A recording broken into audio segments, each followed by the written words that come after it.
So guys, what if Naruto had time skipped and had a strategy to manipulate girls? Movie 2. Hiruzen sat in his chair and replayed what had happened in the past month. He was hospitalized for 1 week as a precaution for minor injuries and chakra exhaustion. The defeat of Danzo caused quite a few of events to occur. Danzo's body was burned after it was announced that he was a traitor. Most didn't believe that such an esteemed elder could be a traitor, but when evidence of him collaborating with Orochimaru came into light, there was no protest to the burning.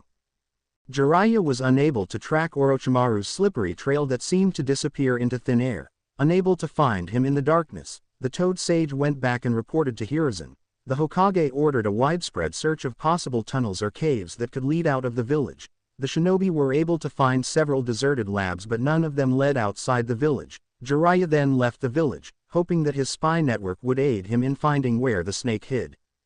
Danzo's route was secretly kept in operation, but this time under the guidance of Lynx or Tenzo, who was named route commander. All route shinobis that were loyal to Danzo was met with death for treason. The others surrendered and were admitted into T&I.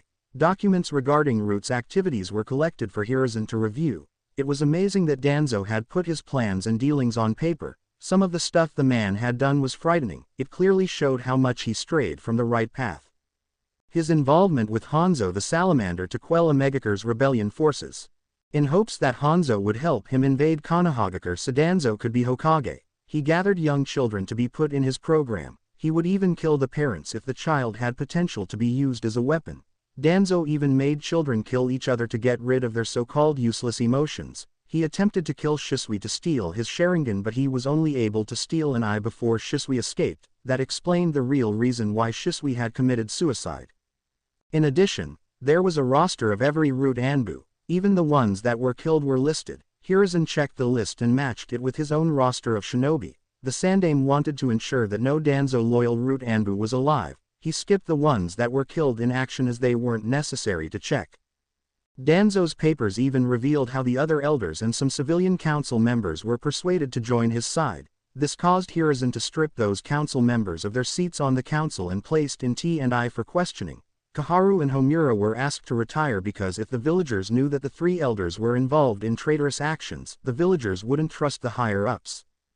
The 2 ex-elders regretfully retired from their posts and Hiruzen was forced to select new elders. He decided on his 2 loyal students, Jiraiya and Tsunade. Jiraiya would only be available for council meetings if it was deemed important. Tsunade was chosen because Hiruzen wanted to groom her to be the next Hokage. Not that she knew that. Although he didn't want to remain Hokage, he knew he had to teach Tsunade everything that was needed to become Hokage before he retired. The younger kids en route were taken into an orphanage and were adopted by the villagers. 2 of the kids requested to live with each other instead of with a guardian. Hiruzen didn't like the idea of having kids live by themselves. He was going to dismiss the request when his surrogate grandson barged in. Flashback begins. Naruto had barged into the Hokage's office when he heard that the old man was hospitalized. "Gigi, are you okay?" Naruto asked, ignoring the fact that Hiruzen was with company. "As you can see, Naruto-kun, I am in good health. I wished that you would have knocked because, as you can see, I have company," Hiruzen said while chuckling at his grandson's antics. Naruto looked at the 2 boys that looked around his age. The one that seemed older had blue hair while the younger one had black hair. Both boys seemed awfully pale. "Oh, sorry about that, Gigi. I was just worried about you." Naruto rubbed the back of his head sheepishly in embarrassment. The blonde boy sat down on the couch so he wouldn't disturb the 2 guests while he waited. The 2 guests, seeing that Naruto wasn't leaving, continued the conversation with the Hokage. "Hokage-sama, can you please allow us to live together?"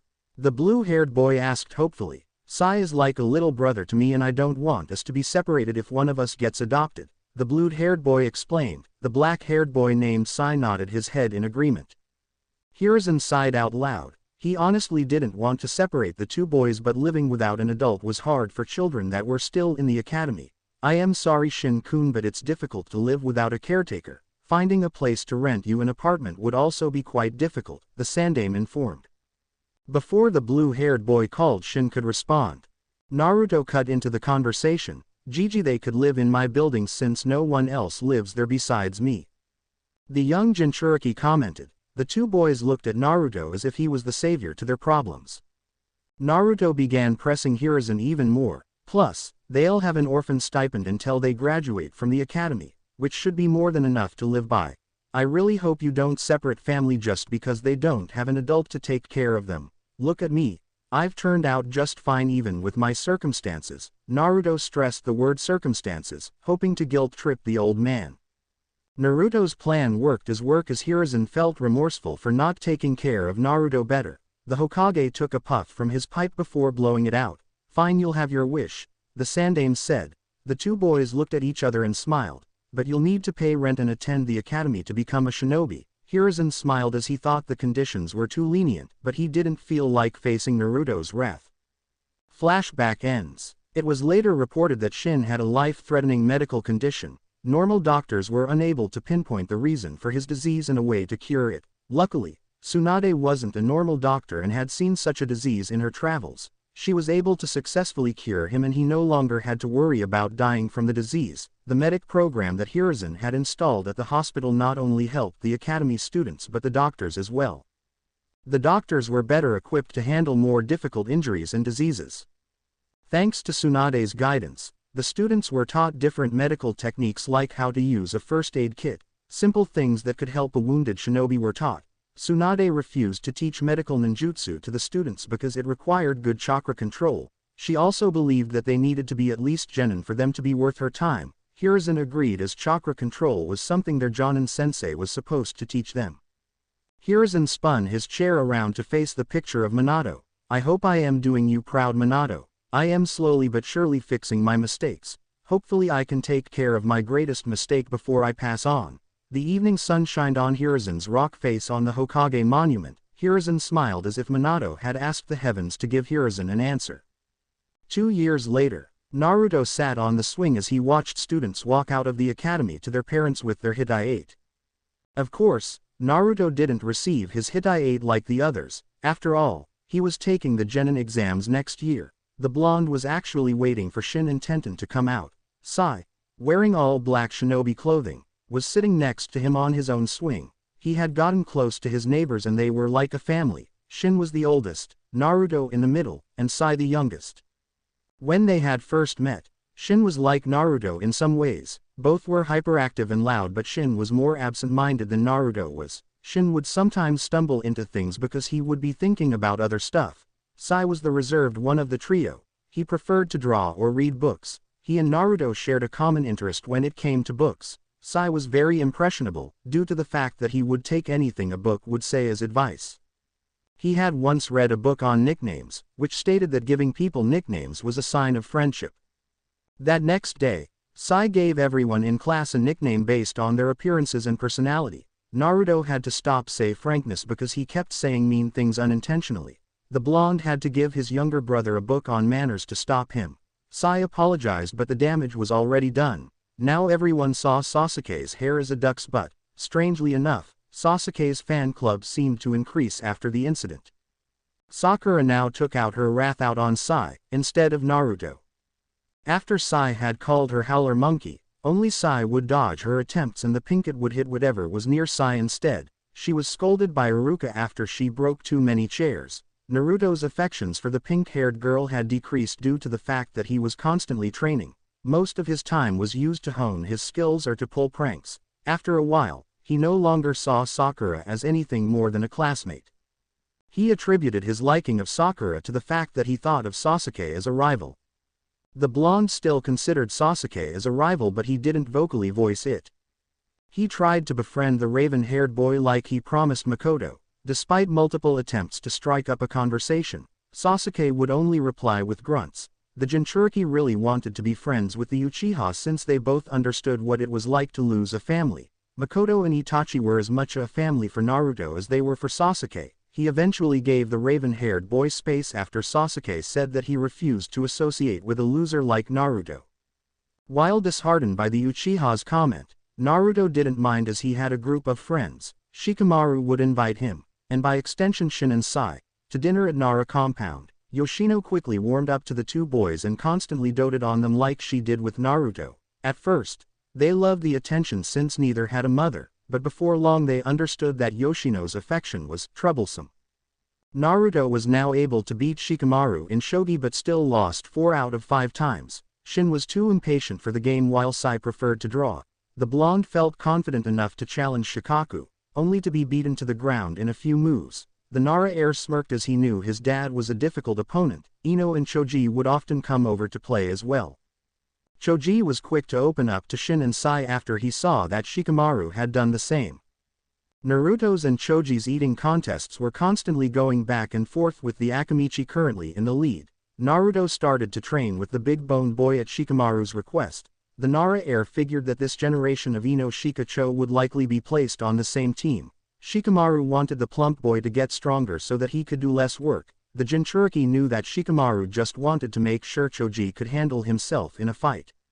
Ino, on the other hand, didn't like Sai at all. After Sai had called her blonde howler monkey, she was displeased that she was compared to Sakura. The two girls would constantly fight or scream at Sai. Much to the annoyance of the class, the pale boy ignored them while smirking, making Naruto swear his little brother was sadistic. Ino were on much friendlier terms with Naruto and Shin. She was still the co-president of the ever-growing Sasuke fan club though. Hinata had become more outgoing and she stuttered less. The Hyuga female started to gain confidence from sparring with Naruto. The blonde finally asked why she constantly stalked him every day. She fainted on the spot as Sai came to get Naruto for dinner. She was nicknamed Closet Pervert courtesy of Sai after the event. Naruto, hoping to not hurt her feelings, told her they were just friends and that he didn't plan on being in a relationship anytime soon. Hinata was disheartened but settled with being a friend. The Hyuga heiress hoped to get stronger to impress both her father and Naruto. Kiba and Akamaru was a strange case of friendship for the blonde. Akamaru would actively greet Naruto and his friends and was rather close to Naruto. Kiba, on the other hand, refused to associate with Jinchuriki for some reason. He later found out from Ino that Kiba had a crush on Hinata but she only paid attention to Naruto. Kiba apparently wanted to be friends with Naruto but his pride got in the way most of the time. Shino was Naruto's best friend of the entire group, although he was great friends with Shikamaru. The Aburame boy understood him better. They were both disliked by most of the populace because of what they carried. Naruto was scorned because of the Kyuubi while Shino was stared at with disgust because he carried Kikaichu in his body. The blonde would often visit the Aburame compound and was generally accepted by the clan. Naruto even met Shino's childhood friend Torun, who had recently came back from a long-term mission. Tenten was Naruto's best female friend. They constantly spar and train together. Naruto taught her Fuinjutsu to incorporate with her fighting style while Tenten worked with Naruto on his Kenjutsu. She quickly became friends with Yugao after she found that the Anbu woman also loved weapons. Although it was only swords, Tenten was ecstatic to meet her idol, Tsunade, but was extremely disappointed when she met the drunkard. From that point on, Tenten only admired Tsunade's beauty and skills as a kunoichi. Naruto wanted to tell her about the Kyuubi but was afraid how she would react. She was his first true friend and he trusted Tenten. But unlike with Shino and Shikamaru, Tenten was directly affected by the actions of the Kyuubi. He didn't know until the brunette told him about her past. The Kyuubi had killed her parents, leaving her an orphan. Kaguya and Terra had adopted the girl afterwards. Naruto was scared that he would lose her when he revealed the truth. Meanwhile Naruto's skills were progressing at a nice pace. He had finally succeeded in using the Bunshin no Jutsu after receiving Yugao's advice. He made 70 clones, instead of the required 3, and they didn't come out deformed. The blonde boy was able to use his other jutsus without hand signs after his older sister had pointed it out to him. Yugao told him about chakra memory, which was similar to muscle memory. After using one jutsu multiple times, the body was able to remember how much chakra was needed to activate the jutsu. Hand signs were a way to make the body learn the jutsu faster and to stabilize the jutsu. Generally only E and some D-rank jutsu were used without hand signs since other jutsus packed more power. Naruto asked Yugao if it was possible to do one-handed signs. Yugao nodded but stated that one must possess amazing chakra control. If the person had lousy control, the jutsu would fail to appear. Naruto had then began working on the leaf concentration exercise to increase his chakra control.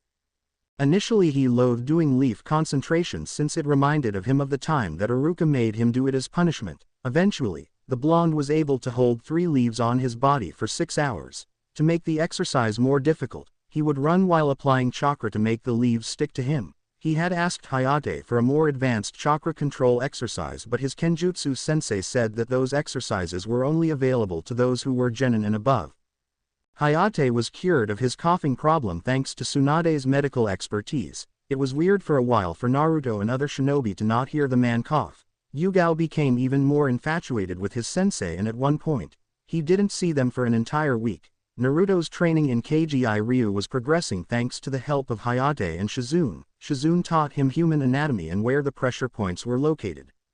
Using that knowledge, Hayate instructed Naruto on how to strike those areas. Thanks to his constant training, Naruto's physical abilities was now comparable to most of his classmates. He had now possessed high chunin stamina. His strength was near the lower half of his classmates as his skill set didn't rely on strength. He wasn't exactly sure where he stacked up against his classmates since he never went all out.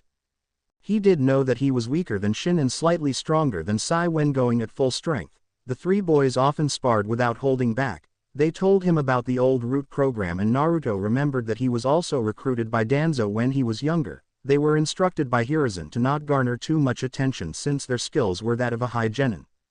When Naruto was ready for level 3 in Fuinjutsu training, he sought out Jiraiya for training. The Hokage told him that the Toad Sage had left on an important mission. Naruto sighed and wished he had talked to Jiraiya earlier, even if his godfather was a pervert and an ass that left him for 8 years. After all, his father and mother made him his godfather. He must have been important to at least one of them.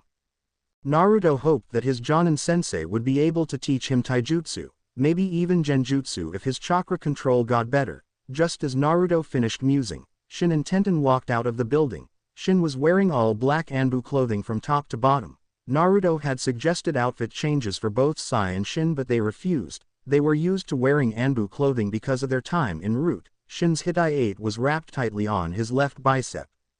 Tenten wore a pink kipao blouse as her top and dark green pants as her bottom. Her Hitai-8 was tied to her forehead, with the cloth being a darker shade of blue than her shinobi sandals. The quartet quickly left and went to Tenten's house for a celebration for the two new Konoha ninja. Tenten hoped she had a cool sensei and team. Naruto already knew that Shin enlisted in the new root program since he had many comrades there. The requirement for joining the root program was unknown since it technically didn't exist. Shin was allowed because he was a part of the old program. The new root ninjas were trained in espionage and were usually on missions outside the village. This allowed the Anbu to concentrate their forces inside the village. Root Anbu even served as backup members on difficult missions or when a squad requested reinforcements. The program was only known to Chunin level and higher shinobi. It was kept from public knowledge to ensure that there wouldn't be any backlash. Sai had wanted to join at the same time as Shin, but the oldest brother urged him to spend more time with his friends. Sai nodded, promising to join after he graduated. Naruto preferred not to join because he wanted to be Hokage. Since Root mainly worked in the shadows, his mission records wouldn't be publicly known. There was no way the villagers would accept him as Hokage if they didn't know of his accomplishments. Plus he doubted that would enjoy staying away from the village, where most of his friends were. The families of the new graduates celebrated as their kids had joined the ranks of Konohagakure shinobi. In another year, Naruto would also be a genin. 10 months later, Naruto was jogging around the village in the early morning hours when he spotted two silhouettes from a distance. As he got closer, he saw two males walking on their hands. It was hard to miss them due to the fact their outfit was green spandex. The only redeeming feature of the outfit was the orange leg warmers, at least according to Naruto. "Look, Lee, someone else is exercising on this youthful morning," the older man beamed to his disciple. "Yosh, Guy-sensei, this person is worthy in becoming my rival," the younger version proclaimed to his sensei. Lee jumped from his position and landed in front of Naruto, stopping the blonde from moving forward. "Hello, my name is Rock Lee, may I have your name?" Lee asked while he held out his hand. "Uzumaki Naruto. Nice to meet you, Lee, but I need to finish my jog." Naruto shook Lee's hand, hoping to flee from the green spandex boy. Lee's bushy eyebrows were sending chills down his spine. However, Guy stopped the blonde by placing a hand on Naruto's shoulder. "Ah, you must be young Naruto, whom our Tenten talks about. It seems that you're a very hard worker, just like she told us," Guy commented. Before Naruto said another word, Tenten came running up to the group. "Guy-sensei, you're late for the team meeting. What are you doing?" Tenten asked when she spotted Naruto. "Naruto, what are you doing here?" The brunette wondered.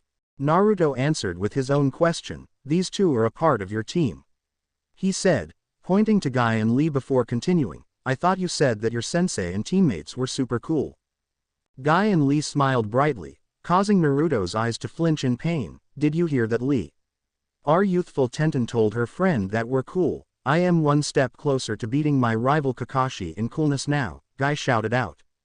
Hi Guy sensei. I think that Tenten was embarrassed by our coolness so she only told her friends, Lee added on.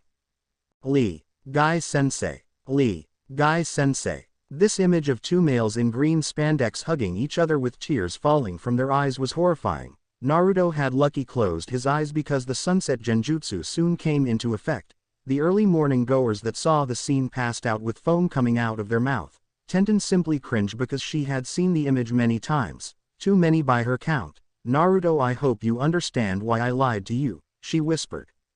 Naruto nodded and placed a hand on her shoulder. His eyes were full of pity and sadness for his friend. Tenten, I am sorry. I don't know how you can deal with them, Naruto replied, trying to console her while giving her a reassuring smile. Guy ended the genjutsu with Lee and turned to the Naruto. Young Naruto-kun, how would you like to train with us today? Guy asked the blonde. The Jinchuriki winced at the idea, not wanting to spend any more time with the spandex duo. Even though he's weird, Guy sensei is the best taijutsu user in Konoha, Tenten told him. Sure, the blonde replied, changing his mind. I was hoping someone could help me with my taijutsu, as it's one of my weak areas, Naruto added. The quartet headed towards Training Ground 9 where a long black-haired boy stood. The training ground was like Training Ground 11, except that it had dummies and was littered with weapons. I keep telling Tenten to pick up her weapons after she's done with them but she never listens, Naruto thought in his head. Guy sensei, I wish you would inform me and Tenten if you're going to be late, the boy said to Guy, annoyance evident in his tone. Naruto noticed that the boy oddly resembled Hinata, most likely a Hyuga. The boy wore a khaki shirt and dark brown shorts. Bandages were wrapped around his right arm and right leg. The blue shinobi sandals completed the outfit. That was unyouthful of me, Neji. I'll be here on time from now on. If I am not, I'll run 1,000 laps around Konoha on my hands, Guy announced, much to the disdain of the people nearby. Anyways, are we going to train? Neji inquired. I have clan matters I must attend to, the black-haired boy said, even though he had no such thing. It was the only possible way to escape the spandex duo. He finally noticed the blonde standing next to Tenten. What's he doing here? Guy smiled at Neji's question. This here is Naruto-kun, a friend of Tenten's and an equally youthful person. Naruto-kun, this is my other student, Hyuga Neji, Guy introduced the two. Hello, my name's Uzumaki Naruto. Nice to meet you, Naruto greeted. Neji frowned and had a look of distaste. I see, you're the boy that is friends with Hinata-sama, the Hyuga male remembered. Naruto smiled but Neji continued, no wonder, trash tends to stick together. After all, fate dictates that they'll never amount to anything, Neji said, causing Naruto to fume. Hey, I don't care what you call me but don't call my friends trash. The Jinchuriki roared. I have every right to call you whatever I please. Fate separates the winners from the losers. You're fortunate that a talented kunoichi like Tenten is even friends with you. A loser can only lick the ground of where the winner stands. Neji finished his monologue. Tenten was furious at her teammate for downing her best friend. She was about to tell him off but Lee intervened. Neji, in your eyes a loser will always be a loser but with hard work anything can change, Lee advised. Neji smirked at the spandex boy. Lee, you were the dead last of our graduating class and you aren't able to mold chakra yet you still persisted on being a shinobi. I'll admit that I no longer see you as trash as your skills has grown since training with Guy sensei, Neji admitted, causing Lee to smile at the acknowledgement. Neji would once again down his spirits. You're now the ground under my feet instead of the trash that rolls around. Naruto was mad. No, he was infuriated. Guy sensei, can I spar with your student? The blonde requested as he desperately tried to control himself. Naruto's mind was raging to thrash the disgusting human being in front of him. Tenten put a hand on his shoulder. You might be good for an academy student, Naruto, but Neji was the rookie of the year. He's arguably the best of our generation, she warned. Naruto shrugged the hand off his shoulder and looked at Tenten, dead in the eye. Tenten, titles like Rookie of the Year don't matter out in the battlefield. I may be weak but I am not as weak as you think, the blonde refuted. Naruto turned away from her and stood opposite of Neji. Tenten was stunned by Naruto's words. She always sparred with him so she knew how strong he was. Why didn't he understand that she was trying to protect him? Guy approached the two boys and stood in the middle. Naruto-kun, I thank you for being civilized and requesting a spar against my student instead of outright attacking him. Guy bowed in gratitude before standing back up. This is a spar so there'll be no killing blows. The spar ends when I say so or when your opponent surrenders. Guy explained the rules of the spar. This is your last chance to surrender before I pummel you into the ground. Fate dictates that I'll emerge victorious. Neji smirked before getting into his Juken stance. The Jinchuriki chose not to comment and simply looked at Neji impassively. The outgoing Naruto was replaced as his serious side kicked in. Naruto was analyzing the male Hyuga like a book, trying to find a weakness to exploit. After deciding on a plan of attack, he unsealed his wakizashi from its scroll. Lee waited with anticipation for the spar to start even though he was still feeling down from Neji's comments. Tenten sighed in defeat and just hoped the two wouldn't hurt each other too much. Guy raised his hand up and after a tense moment dropped it. Naruto versus Neji. Neji and Naruto both stood there, waiting for the other to attack. Neji was obviously not taking this seriously as he didn't even activate his Byakugan. Naruto decided to take the initiative and try to capitalize on the fact that he was being underestimated. Bushin no Jutsu. In an instant, hundreds of Narutos filled the training area. Such a useless technique when faced with Byakugan. Neji activated his Dujutsu and scanned the area. However, he was unable to find the real Naruto among the crowd. HMPH. He ran away as soon as he had the chance, the Hyuga concluded. Naruto suddenly appeared in front of Neji, with his back to the Hyuga. The only person that saw what had happened was Guy. After making the numerous bunchins, Naruto used Kawarimi no Jutsu to replace himself with one of the abundant shuriken on the ground.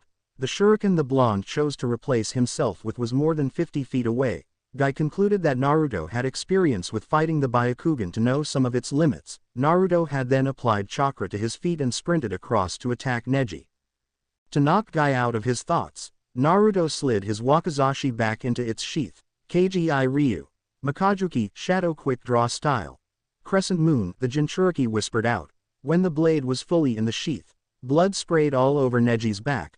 A crescent strike was etched into his back and red liquid was dripping out of the wound. You shouldn't have underestimated me. If we were allowed killing blows, you would be dead right now, Naruto said with no outward emotion.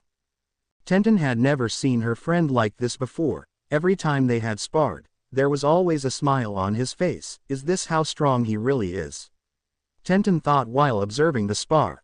Neji panted before gathering his breath. So even a loser can injure me. I'll make sure you'll never hit me again. The Hyuga arrogantly commented even though his back was dripping blood.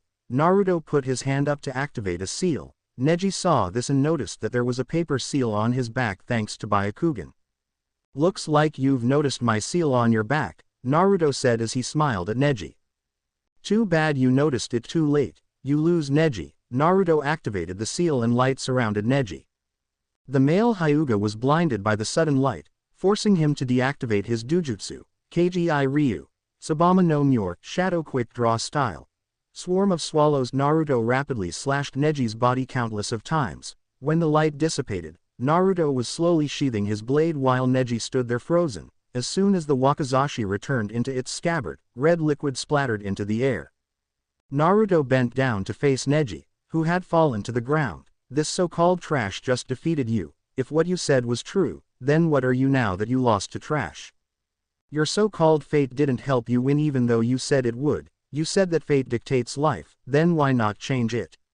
You didn't try to change it because you're a coward. You took the coward's way out and wallowed in self-pity and arrogance, the blonde said. Naruto got up and apologized to Guy for hurting his student before leaving the training ground. Neji laid there with his face on the ground, thinking about Naruto's words. Guy sat down next to his defeated student. Neji, everyone here believed that you were strong, much stronger than Naruto-kun. Guy comforted the Hyuga. The only one who didn't believe that was Naruto-kun. He was able to beat you because you were arrogant and underestimated him. I hope you learned an important lesson today and think about the words that he told you, Guy said in a serious tone, unlike his usual exuberant self. Is it possible to change fate? He was obviously weaker than me, yet he was able to win. I may not know if fate could be changed, but I'll at least try from now on. Neji thought as he reached a self-realization. Hi Guy-sensei, Neji said with a rare smile on his face. Yosh. I'll also make Naruto-kun my eternal rival, Lee shouted at the top of his lungs. The spandex duo then carried Neji to the hospital, but not before telling the stunned Tenten that she had the rest of the day off. Guy also told her to tell Naruto that he was welcome to join in their training. Tenten nodded before running off to catch up to her best friend. The weapon mistress didn't need to run far as Naruto soon came into view. Naruto, wait a minute, the brunette shouted as she grabbed Naruto by the arm, stopping him from going any farther. Naruto's eyebrows arched up in confusion. What's up, Tenten? Naruto asked his friend. What was all of that, Naruto? I've never seen you move like that before, Tenten asked, since every time they had sparred, Naruto never displayed such skills. Well, to be honest, I didn't want to attack the stick-up-the-ass Neji like that. Naruto rubbed the back of his head in embarrassment. He made me so mad for insulting my friends. I don't care if he talks about me, I am used to it, but when he talks about my friends, it's a different story, so I wanted to pummel him and make him regret it. Those attacks are mainly used to severely injure or kill my opponent. I would never use it against you, the blonde admitted to his friend. Tenten sighed for the second time today and came up to Naruto. Why is he always so selfless? He never thinks about himself. It's an admirable trait, yet why does it feel so sad? Tenten thought as she wrapped her arms around Naruto. Naruto was surprised by the action, but he hugged her back. They stood there together for a brief moment until a booming voice rang throughout the village. Look, Guy-sensei, I told you Tenten embraced your teachings of youth. Lee shouted from a hospital window. Yes, Guy replied. You're right, my student. Youthful Tenten is just too shy to show it. Guy then flashed a nice guy pose towards Tenten and Naruto. Lee followed the action and his teeth twinkled. The blonde and brunette blushed and quickly separated from each other. A nurse came by and told them to leave since they were disturbing the patients. Naruto and Tenten laughed as the nurse chased Guy and Lee with a clipboard, ready to strike. Graduation day, 2 months later. Naruto sat there anxiously as the rest of the class came into the room. Some were nervous while others just wanted to get the exams over with. Naruto waited his turn for the ninjutsu part of the exam.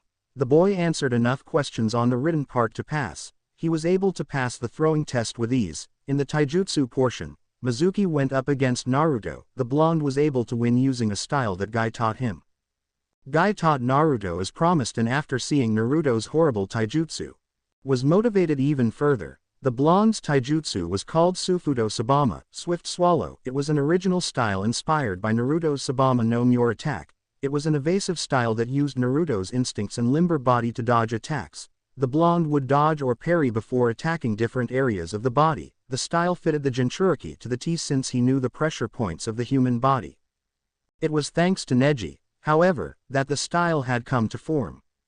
After being discharged from the hospital, the Hyuga wasn't as pessimistic, nor did he belittle others like before. While he was still serious, Neji smiled more. When Guy asked Neji for advice, Naruto was sure that the Hyuga male would refuse since the Juken was a clan technique. Instead, Neji instructed the blonde on how the Juken worked, and in return, Naruto would spar with Neji. The Hyuga team wanted to see how the Juken stacked against a style similar to it.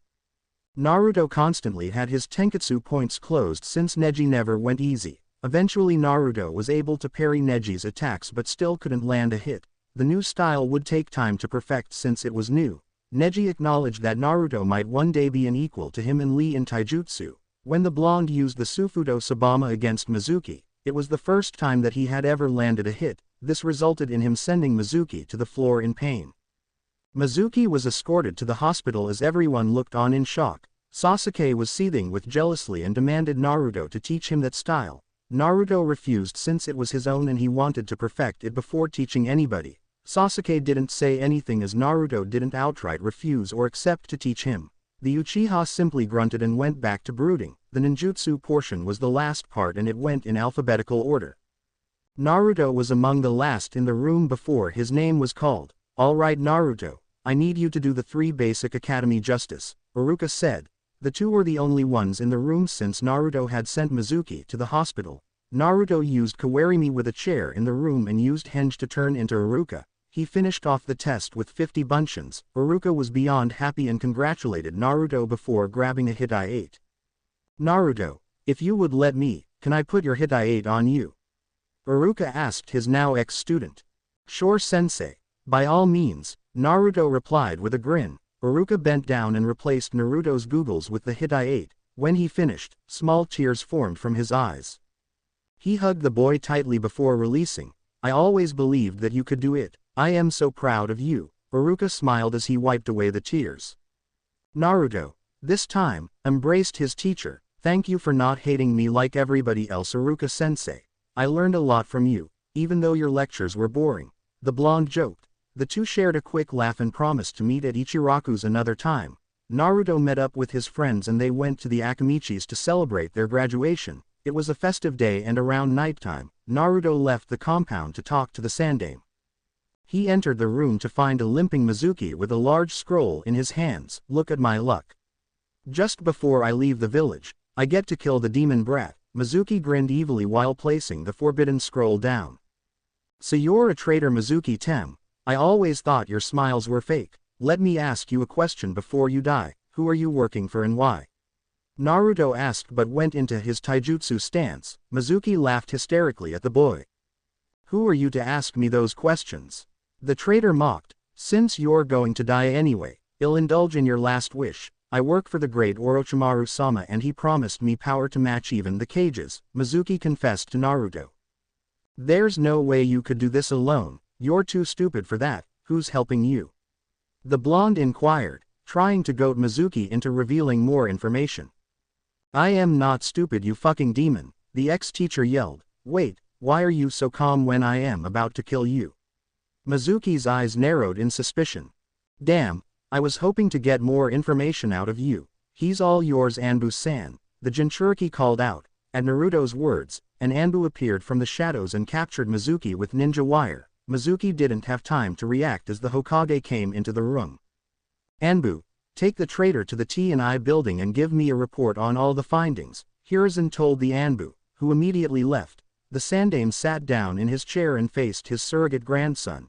Looks like you graduated, Naruto-kun. Congratulations on being a genin. The Hokage congratulated his newest genin. His face then warped into one of seriousness. Good job on getting Mizuki to reveal information, but how did you know there was an Anbu nearby? He asked Naruto. Naruto gave a wide grin. I just figured that there would be one nearby since an Anbu usually follows me around. Luckily I guessed right and Mizuki was apprehended without me lifting a finger. The blonde explained. Oh, I won't be committing any more pranks so you can tell them to stop tailing me, the new genin added. Hiruzen's sweat dropped at the boy. Naruto had knew about the Anbu tailing him and the reason why they did. Ignoring that last sentence, you shouldn't have provoked an enemy shinobi, he warned. I am pretty sure I could take on Mizuki, but I'll be more cautious next time. Naruto nodded and thanked his grandfather for the advice. Anyways, Naruto, you'll receive partially pay for a B rank mission for your assistance in apprehending Mizuki. This won't go on your record as you're not officially a genin until you see your Jonin sensei. Hiruzen mixed some truth with the lies to prevent Naruto from knowing about the official genin test. Okay Gigi, I just stopped by to tell you I graduated, but I see that you're going to be busy so I'll leave, Naruto said while saying his goodbyes to the Hokage. When Naruto left the room, an Anbu shunshin into the room. What's the status of Mizuki, dragon? Hiruzen asked the Anbu commander. Mizuki has revealed everything after he was interrogated by Ibiki. Inoichi Mind walked into Mizuki to confirm that he's telling the truth. He has ties with a spy of Orochimaru, a genin named Yukushi Kabuto. Kabuto's currently working at the hospital. We've also found out a hideout that leads out of Konoha. Dragon finished his report. The Hokage recognized the name Kabuto and scanned Danzo's route roster. I want a team to capture Kabuto, but proceed with caution. From Danzo's records, Kabuto was a former root Anbu, so he has at least Chunin skills. Take another team to investigate that hideout, the Hokage ordered. He had miscalculated, trusting in Danzo's papers. Hiruzen frowned that he allowed a mole to remain in Konoha. Dragon nodded and left to gather the teams. Hiruzen lit his pipe with a small fire jutsu. How did Kabuto infiltrate Konoha without anyone knowing? He even hid in broad daylight, yet no one suspected a thing. Is it possible that there's another traitor within our midst? The old man mused as he was left alone with a stack of paperwork. A week later at an unknown location. I've returned Orochimaru-sama. Mizuki was captured by Konohagakure. I was unable to assassinate him before he revealed your secrets. I wish for you to forgive me for this failure, Kabuto reported while bowing. His ash-gray hair was styled in a ponytail while the shinobi wore a high-collar purple shirt with matching pants. A flask was thrown across the room and impacted the wall next to Kabuto. I knew I should have killed that idiot when I had the chance. It'll be more difficult to infiltrate Konoha now that Sarutobi is on the lookout for us. Orochimaru raged and accidentally killed the specimen on the table. The Sannin's extremely pale skin glowed in the dark cave. The Mont's golden iris was able to strike fear in most beings. With purple markings around his eyes and fang-like teeth, it was appropriate to call him the Snake Sannin. Shit, I killed this fool, Orochimaru cursed, throwing the corpse to the side. This is unfortunate, but we'll need to push back our plans to invade Konoha. The invasion will happen sometime after the Chunin exam. Go and inform the Kazekage that the proposal is nulled because of complications. Also Kimimaro, I've a mission for you. Orochimaru barked out orders before turning to an equally pale-skinned male. 2 scarlet dots were marked on the male's forehead, proving him to be a member of the Kagaya clan. His white hair swooshed as he bent down to his knee. Is there anything I can do for you, Orochimaru-sama? Kimimaro asked his savior. I've heard of an interesting rumor out in Kusugakure. Apparently there's someone with abilities to heal people if bitten. I want you to find that person and bring them back here alive. They might be an interesting subject to test or a tool to heal my troops. Either way, take the Sound 5 with you and don't fail me, Kimimaro, the Snake Sannin ordered Kimimaro. Of course, Orochimaru-sama, your wish is my command, Kimimaro said before walking off. Sarutobi-sensei, your beloved Konoha will fall to me, and on that day I will kill you, Kukuku. Orochimaru laughed as he looked at the jars that contained the Uchiha's eyes. At the same time in Konoha, the academy graduates waited patiently for Iruka to come and announce who would be their teammates. Unknown to them, the Hokage and several Jonins were watching them interact through a crystal. After a few short minutes, the Jonins backed up and waited for the Sandaime to speak. You can now make your requests, if you have any, Hiruzen told the soon-to-be senseis. 3 people raised their hands. Those Jonins were Sarutobi Asuma, Hitaki Kakashi, and Yuhi Kurenai. I'll hear you out and decide whether to accept the request or not. The Hokage pointed to Kakashi first. I would like Uchiha Sasuke on my team, as I am the only one capable of teaching him the Sharingan, Kakashi said with an eye smile. The former Anbu captain was once again late to the meeting, forcing everyone to wait for him. I would like to request Hyuga Hinata on my team for personal reasons, Hokage-sama, Kurenai, the newest Jonin, requested. I want this generation's Ino Shikacho, Asuma smirked as he ran a hand through his spiky black hair. The Sandaime's son had just returned from his service as a member of the 12 Guardians Shinobi. His attire consisted of a standard blue Jonin outfit. The main difference was that he had on a white sash with the kanji fire written in red, tied to his waist. He had a goatee similar to his father. The younger Sarutobi was itching for a cigarette, but a quick glare from his former teammate, Kurenai, stopped him. Hiruzen pondered the requests for a moment. Kakashi's right, as he's the only one able to help Sasuke. I should put Naruto on that team and see if Kakashi recognizes his sensei's son. Kurenai could hopefully boost Hinata's confidence and train her to be a respectful kunoichi. Asuma, on the other hand, is just being lazy. He knows that it's tradition for a Sarutobi to be the sensei of each generation of Ino Shikacho, the Sandaime mused. Hiruzen scribbled names on a paper, detailing the teams and sensei. He sent an Anbu to give the parchment to Iruka. He then gave all the Jonins a scroll with information on their team. All requests are approved and you'll meet with your teams now. You're all dismissed except for Kakashi, the Hokage announced. As the Jonins funneled out of his room, Hiruzen turned to perpetually late Jonin. Kakashi, you've got to stop being late. I don't care what you do on your own time, but when it interferes with other people's time, we have a problem. Of course, Hokage-sama, Kakashi replied, but the Sandaime knew that the silver-haired male had already forgot about the discussion. I didn't want to resort to this, but I need to make sure you're no longer late. The Hokage sighed before reaching into one of his cabinets. The old man pulled out book with a red cover that depicted a man thinking about love. The book was autographed by the author, Jiraiya. That's the mega rare misprint of Ika Ika. Violence, with Jiraiya-sama's signature on the cover. Kakashi shouted, his visible eye widening in disbelief. Only 5 copies were ever released because Jiraiya had accidentally sent the unfinished manuscript of the third book instead of the completed second. It was rumored that Jiraiya had destroyed the copies to prevent anyone from knowing about the third book. The rumor turned out to be false since Hiruzen held one in his hand. As I've suspected, you know about the existence of this book, the Hokage said as he gently laid down the book on his desk. It was common knowledge that Kakashi was an avid collector of Ika. He had the entire collection bearing 2. The book in front of him was one. The other was an exclusive book about a red-haired woman and a blonde male. This book could be yours. Kakashi's body jolted on the spot. He desperately wanted that book, but he knew that there was a catch. What do I need to do to obtain that masterpiece? The Jonin asked.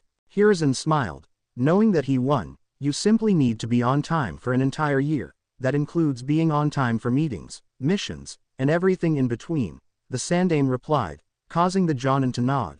The Hokage glanced at the clock. Looks like you're going to be late to meet your team, he said nonchalantly, and Kakashi was gone, along with the book. Back at the academy, Iruka was quieting his class. The Jonins walked into the room to observe the prospected genins. Kakashi shunshin into the building, surprising everyone. The Jonins and Iruka were astonished that he was even there. The students were surprised to see someone appear suddenly. Kakashi made his way to the back and Iruka continued where he left off. Okay, I'll announce the teams and you'll follow your Jonin sensei. Before I begin, I would like to announce that the Rookie of the Year is Uchiha Sasuke while Haruno Sakura is our Kunoichi of the Year. As Iruka finished, screams came from the girls as they congratulated Sasuke. Naruto and a few others congratulated Sakura, but she was too busy admiring the Uchiha. Iruka coughed loudly to get the attention once more. I want to say that I am proud of all of you for making this far. If you work hard enough, you'll succeed at whatever you choose to do. Good luck on your careers as shinobi. Alright, Team 1 is. Iruka announced the teams. Team 7 will consist of Haruno Sakura, Uchiha Sasuke, and Uzumaki Naruto, while your sensei is Hatake Kakashi. Sasuke grunted in confirmation, but he didn't like his team. Great, I get Sakura the fangirl and the Dobi. At least the fangirl's smart and she's the Kunoichi of the Year. There's some hope for her. The Dobi is going to drag me down with his idiocy. Although the taijutsu he showed was interesting, this sensei better be competent and teach me everything I want to know. I need to get stronger to kill Itachi, Sasuke thought as he ignored Sakura's proclamation of true love. The Uchiha's attire consisted of a high-collar blue shirt that had the Uchiha symbol on the back. White shorts and matching arm warmers completed the outfit. His hitai-8 was fastened on his forehead. Sakura had grown out her hair after a rumor had circulated, stating that Sasuke liked girls with long hair. Similar to Tenten, Sakura also wore a kippou, although of a red variety. She wore tight green shorts underneath with green sandals to match. Her red bow was replaced with the hitai-8. Naruto sighed as he laid his head on the desk. The team isn't too bad, but those two don't particularly like me. Naruto sighed inwardly this time. The blonde wore a larger version of his old dark shinobi clothing. He had grown taller over the years, ranking in the middle of the class. The only change was that his hitai-8 was worn comfortably where his googles used to be. Iruka announced the next team. Team 8 will consist of Aburame Shino, Hyuga Hinata, and Inuzuka Kiba, with your sensei being Yuhi Kurenai. Shino and Hinata nodded, but both were disappointed that Naruto wasn't their teammate, albeit for different reasons. Kiba was all smiles as he was on the team with his crush. The Inuzuka didn't particularly mind the presence of Shino. Shino sported the typical look of his clan with a high-collar greenish jacket and dark shades. Burgundy shinobi pants finished the look. Shino's hitai-8 was also worn on his forehead. Hinata wore a conservative tan jacket with the symbols of the Hyuga clan on both arm sleeves. In addition, she wore black shinobi pants and blue shinobi sandals. Her hitai-8 was underneath her jacket and hung loosely around her neck. Kiba's outfit remained the same as he still wore his gray jacket. The only addition was the hitai-8 on his forehead and his matching gray pants. Team 9 is still in rotation, so Team 10 will consist of Akamichi Choji, Nara Shikamaru, and Yamanaka Ino, with your sensei being Sarutobi Asuma. The boys smiled at each other as Shikamaru knew this was going to happen. Ino groaned that she had chubby and lazy instead of being with Sasuke. Benefiting his lazy nature, Shikamaru wore a simple gray jacket over a mesh shirt. His hitai-8 laid loosely tied around his left arm. Right underneath his clan symbol, he was given brown pants by Yoshino. In contrast, Choji had the most articles of clothing. On top he wore a white shirt, with the kanji food on it. Underneath an unbuttoned green haori, a long white scarf was fastened around his neck and he wore black shorts. Both his arms and legs were wrapped in bandages. His hitayate was on a headgear that allowed Choji's brown hair to poke out. Ino wore a vest-like blouse and skirt in her favorite color purple. The gap between the two clothing was filled with bandages with her hitayate on top. She also wore bandages underneath her skirt and white arm warmers. All three wore silver loop earrings. Sai has been selected to be an apprentice of Tenzo, Iruka announced as a brown-haired man raised his hand. Although Naruto didn't know who the man was, he believed that Tenzo must have been a part of Root. The others looked at Sai, who wore the same outfit as Shin, wondering why he had been chosen. The Jonin senseis collected their teams and left the room. Team 7 meet me at training ground 7 in 10 minutes, Kakashi said as he disappeared in a puff of smoke. Naruto said his goodbyes to his friends as he followed Sasuke and Sakura. Near the entrance of the training ground was a grass field with 3 wooden poles standing upright. The majority of training ground 7 was a forest that extended into the next training ground, which was 150 feet away. When they arrived at the training grounds, Kakashi motioned them to a spot with 3 poles. All right, how about we introduce ourselves? Tell me your likes, dislikes, dreams, hobbies and skills, Kakashi said as he smiled to his team. How about you go first, sensei? Sakura asked her sensei. Okay. My name's Hatake Kakashi and I am an elite jonin of the Konohagakure. I like a few things, dislikes are none of your business. I don't exactly have a dream, and all you need to know about my skills is that I am strong. Kakashi answered half-heartedly. The genin's sweat dropped at their sensei's answer. Alright Bubblegum, it's your turn, Kakashi pointed to Sakura. Shanaru, my hair isn't bubblegum color, it's cherry blossom color, the girl thought as she introduced herself. My name is Haruno Sakura. My likes are blushes as she glances at Sasuke and my dream is once again Sakura glances at Sasuke. My dislikes are Ino Pig and Sai Baka. My hobby is glancing at Sasuke. My skills are my intelligence and I know a few medical skills. Sakura concluded her introduction. Kakashi then pointed at Sasuke to introduce himself. My name is Uchiha Sasuke, the last loyal Uchiha. I don't like much and I dislike people inferior to me and fangirls.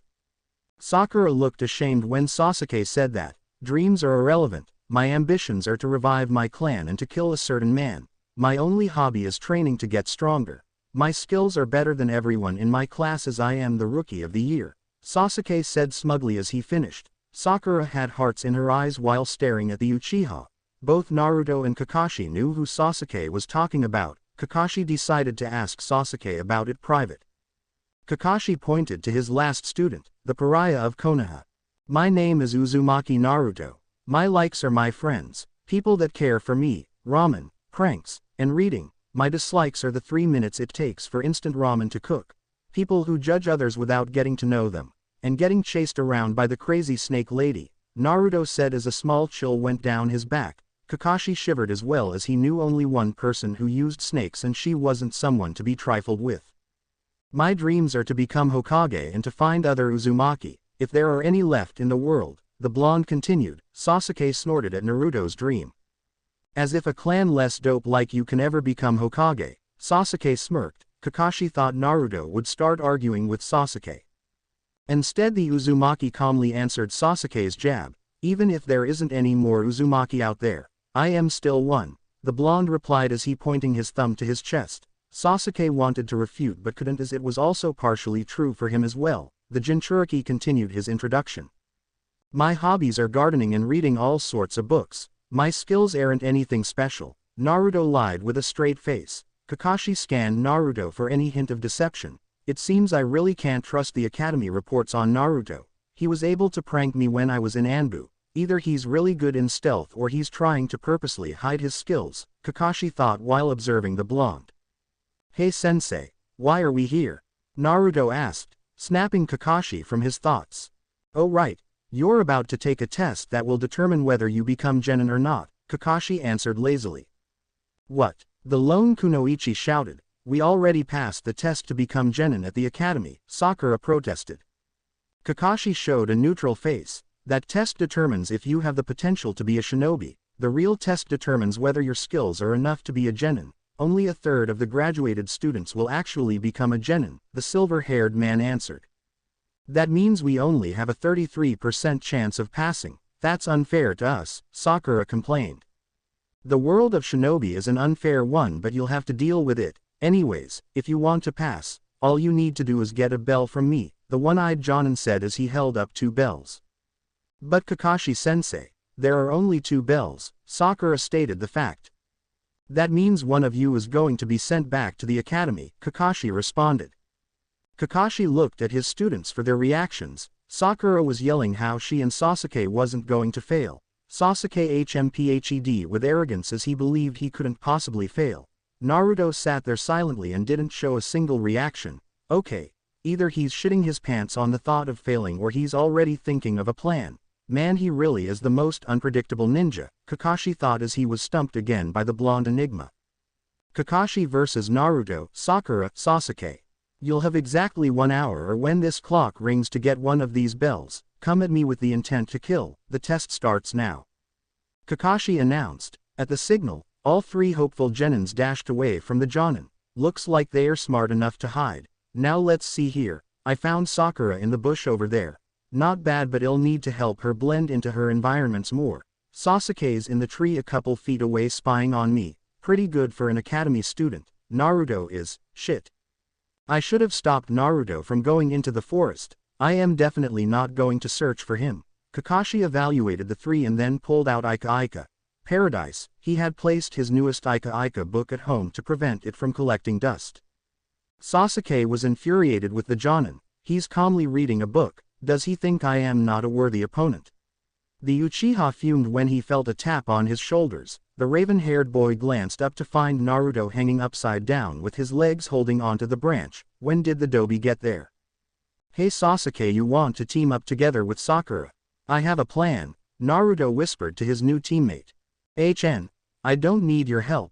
I am an Uchiha, an elite. There's no way I am working with you or Sakura, Sasuke said before leaping off the tree to engage Kakashi. Naruto sighed inwardly and went to find Sakura. When he proposed the idea of working together with her, the kunoichi refused, saying only she and Sasuke was going to pass. Naruto wished his teammates would at least try to cooperate with him. Shrugging his shoulders in defeat, the blonde went back to placing traps. Meanwhile, Sasuke was attacking Kakashi with taijutsu. The Uchiha had yet to land a single hit on the Jonin, nor had he made Kakashi look away from the book. Sasuke was frustrated with his lack of progress, so he switched to ninjutsu. Kaden. Gokaku no Jutsu, fire release. Great fireball technique. Sasuke blew out a huge fireball towards Kakashi. The copy nin, seeing the size of the jutsu, disappeared underground. When the fire jutsu finished, charred ground took the place of the silver-haired man. Sasuke smirked at his apparent victory until hands grabbed him by the ankles and pulled him underground. Doden. Shinju Zanshu no Jutsu, earth release. Double suicide decapitation technique, Kakashi said as he jumped out of the ground. I must say, you surprised me with the size of the fireball, but you're too confident in yourself, Kakashi remarked before he leapt away to where Sakura was hiding, leaving a buried Sasuke. Kakashi was able to instantly fool Sakura with a simple genjutsu and was now tying her and Sasuke to the posts. Looks like another team that failed to pass. It's quite a shame, seeing how Naruto asked them to work together. Now I have to find Naruto since I am required to see his skills even though I don't want to. Kakashi shuddered and proceeded carefully into the forest. After what seemed like 5 minutes, the Jonin still couldn't find the blonde boy. As he placed his foot on the ground, a trap sprang into action. Kunai came from the left while Shuriken came from the left. Kakashi jumped into the air, only to pull a tripwire. An iron ball came from behind him, threatening to shatter his back. With a quick kawarimi with a tree branch, the copy nin escaped the iron ball. Just when the Jonin thought it was over, an explosion came from under him. Kakashi was able to escape in time due to his experience. Damn it, it's like he knows exactly where I am going to land. I should have told them to come at me with the intent to kill. I need to get out of this forest, Kakashi thought as he dodged 2 more kunai. Kakashi sped off towards the clearing where Sakura and Sasuke were held.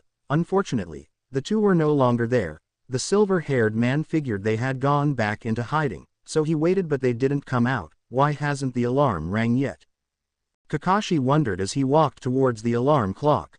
As soon as the Jonin reached for the alarm, Sasuke appeared from the forest and charged the copy nin. In the instant Kakashi turned around, a surge of electricity rang through his body. Kakashi collapsed to one knee and looked to see a grinning Naruto. The Jinchuriki grabbed the bells and tossed them to Sasuke and Sakura, who had also came out of the forest. I think we passed the test, Kakashi-sensei, Naruto said as he released his seal.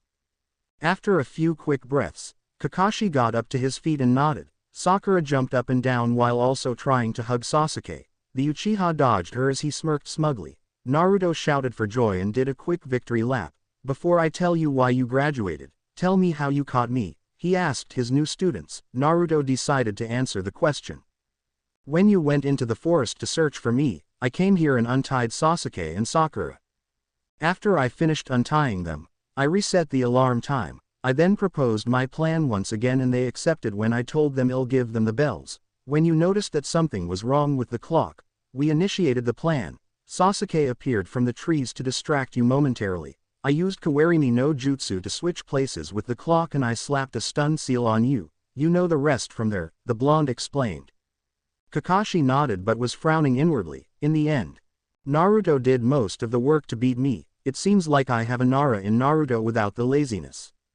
If Sasuke can let go of his arrogant pride and Sakura with her infatuation with him, this could be a really good team. I need to fix those issues before I train them, Kakashi thought while showing the trio an eye smile. Alright, Naruto, congratulations on passing the test, he said, much to the shock of the three genin. You two will be sent back to the academy, Kakashi added, pointing to Sakura and Sasuke. Why? The Kunoichi hollered. Sasuke and I are the ones who got the bells, not Naruto. He should be the one going back to the academy, she protested. Sasuke gave Kakashi a full-on glare. Naruto sat down wondering why he had passed, when it came to him. The actual purpose of this test is teamwork. The only one who actually displayed that was Naruto when he saved you two from the posts and gave you the bells, Kakashi explained. Let me tell you a saying my friend once told me, those who don't obey the rules are trash but those who abandon their comrades are worse than trash. Kakashi repeated Obito's words. He spotted that Sakura was about to complain so he spoke again. Don't tell me that you two are better than Naruto, out on the battlefield. Titles from the academy mean nothing, the enemy could care less if you were the rookie or Kunoichi of the year. Sasuke, you're too arrogant and think you can accomplish things on your own. Sakura, you only worry about Sasuke and never once thought about Naruto's safety. Naruto also have flaws that he needs to correct. When he set up his traps, he never thought about your safeties. Kakashi finished talking. Sasuke gritted his teeth in annoyance. Sakura looked down in shame, and Naruto slowly nodded as if he was admitting that Kakashi was right. Despite this, I am passing all of you because I believe we have the potential to be a great team, Kakashi said to them. They all had smiles on their face, although Sasuke's was a small one. So from now on, we're Team 7. After dismissing his team, Kakashi went to report to the Hokage. Unsurprisingly, he was still the last to arrive even though he wasn't late. The Sandaime smiled that Jonin was keeping his end of the bargain. Now that everyone's here, can you give me the results? Hiruzen asked his Jonins for their reports. Just like in canon, teams 1 to 6 fails. Team 7, pass, the silver-haired Jonin lazily reported as the whole room erupted in chatter. Kakashi, the one who had always failed his team, passed one this year. Of course Kakashi passed his team, he has the rookie and Kunoichi of the year, a random Jonin commented. The others nodded their heads at the logic. I can't wait to see their faces. Kakashi inwardly chuckled. Actually the only reason they passed is because Naruto took the bells from me and gave them to Sasuke and Sakura. Kakashi replied as he quickly lifted his Hitai-8 and looked around the room to remember everyone's shocked faces. That was totally worth it, Kakashi thought as he put his Hitai-8 back to its original position. The room erupted into laughter as nearly everyone believed that Kakashi was joking. The only ones not laughing was Kurenai, Kakashi, and Hiruzen. I know Yugao said that Naruto should NT be underestimated but Kakashi's an elite Jonin. If this is indeed true, I should have asked for Naruto to be put on my team. After all, he's the reason that Hinata has been gaining more confidence recently. Kurenai sighed at the missed opportunity. Kakashi, I would like to hear everything regarding your test, the Hokage said with curiosity. Kakashi gladly gave his report and retold the events to everyone. During Kakashi's report, Blanks were etched onto the other Jonins' faces as they weren't sure how to react. After scolding them, I passed the team and we became Team 7. The copy nin finished his report on his new team. Hiruzen nodded and turned to Kurenai and Asuma. What has become of your teams? He asked the two. Team 8 passes, Hokage-sama, Kurenai said respectively, and Asuma followed. Team 10 also pass, Hokage-sama, the son reported. It looks like we have 3 new genin squads this year. As their senseis, make sure they are prepared to face the trials of being a shinobi of Konohagakure, Hiruzen remarked. The 3 jonin saluted the Hokage. Everyone's dismissed, but don't forget to give your written reports on the graduates, the Hokage reminded. The jonins groaned before exiting the room. Hiruzen looked at the next item on his agenda. It pertained to the upcoming Chunin exam in Konoha. I need to send messages to the other villages, inviting them to participate in this year's Chunin exam. Perhaps I should send an invite to Kumo and Iwa as a goodwill gesture. They aren't going to come here anyway. Hiruzen smiled as he tied the invitations to the messenger birds. The Konohagakure Library. In the genin section of the library, sat Uzumaki Naruto with several blank scrolls on the table in front of him. The table also had stacks of books and scrolls that pertained a wide variety of subjects. Since shinobi scrolls and books weren't available for checkout, Naruto had to write everything down in a scroll. Currently, he was copying the contents of chakra control in an effort to improve himself in that area. He received a small tap on his shoulder and looked behind him. Standing behind him was Shizune, his surrogate sister. Hello Naruto-kun, what are you doing here? She quietly asked, curiously on what he was up to. Hi Shizune-nisan, I am looking up books that'll help me become a better shinobi, Naruto answered while smiling. Shizune looked at the massive stack of scrolls and books.